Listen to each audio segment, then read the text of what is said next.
Hey,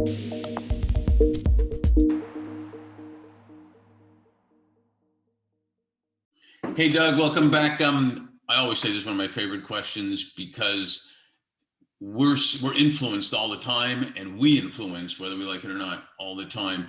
Could you share with us 2 or 3 people that have been real influencers in your life? Yeah, Mike, I can. One from back when I was very young, and another from fairly more recently. Um, when I was born, we lived in my grandmother's trailer, and then in government housing for pretty much all my childhood in this little town. And I was always pretty good academically. But then one day I was around 10 years old, and a teacher encouraged me to go take some scholarship exams to go to a private school. And we had no money. There was no way. My dad was out of work, I think, at that time. He was in and out of work a lot. And so took the exams, didn't really think much of it. And then, believe it or not, I got in and got a scholarship. And then we had to go and explain to my parents what we had done. We didn't tell them.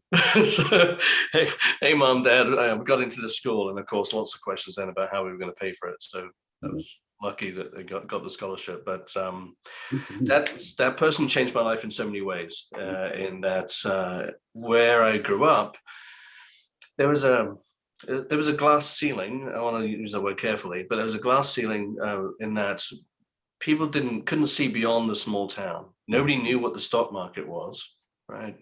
Nobody knew what a public company was. If you became a tradesman, an electrician, a plumber, you were doing well, and you'd kind of broken out of the manual labor sort of element, and you were maybe on your way to being self-sufficient, having your own little business or something. And that was the epitome of success. And what the school experience taught me was that there was a lot more out there, frankly. And just that exposure to the people I was around, and just showed me that there's so much more that could be done. So thankful to that teacher, for sure. And then more recently, so I have 2 kids, 19 and 16. And one is gay and one is trans.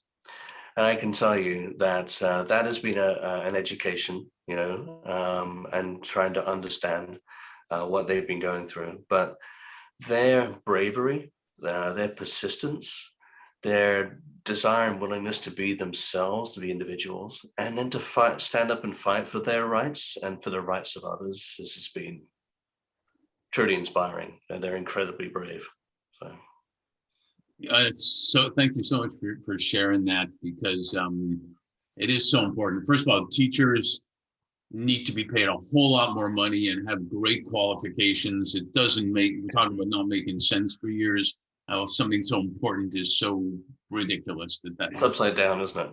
Yeah, it doesn't make any sense at all. And then, I got 3 of my 2 younger boys were actually, the nannies were 2 gay fellows, a gay couple.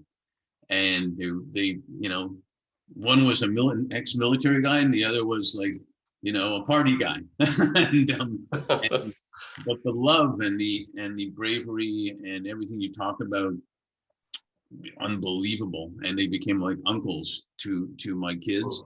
And that's not in the same realm of having kids like that, but we learn in ways we never thought we would learn. And so, great for you and your family to support that, and in that way. So they made me a better person, actually. Yeah, I'm sure. Well, it can't get much better, can you? I mean, but no, thank you so much for sharing that. It really means a lot. Thanks. Thank you, man.